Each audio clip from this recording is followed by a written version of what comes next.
China has allegedly hired troll farms to support or discredit certain candidates for the midterm elections. Here's the full story. A Senate probe uncovered China-sponsored troll farms hired to manipulate public opinion on social media. Influence operations are especially active with the May 12 elections happening in 18 days. That's according to National Security Council Assistant Director General Jonathan Malaya.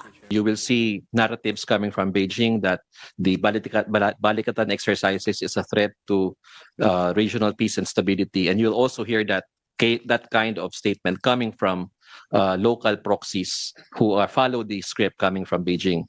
Malaya was replying to a question raised by Senator Francis Tolentino if there were indicators of foreign interference. Tolentino directly asked if China had ongoing operations to support or discredit candidates, to which Malaya replied in the affirmative. Narratives from Beijing are supposedly being amplified by third-party individuals or local proxies in the Philippines.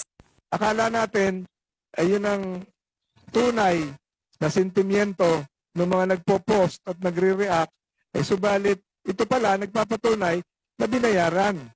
Binayaran ng People's Republic of China.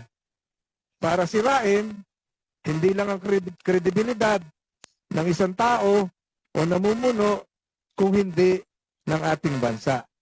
Tolentino also revealed a check that allegedly showed Chinese involvement in these troll farms. The Chinese embassy has yet to respond to this allegation. The Comelec also confirmed that there are indeed parties trying to interfere in the election, although it did not single out a nationality. Mukha pong sa tingin nila at sa akin pong palagay din, ito ay nanggagaling sa ibang bansa at hindi po dito sa ating bansa. Pero may mga ginagamit po dito upang masigurado lamang na kung ano yung imamagnify, ano yung palalakihin na issue ay yon ang mapakikita ng sambayanan.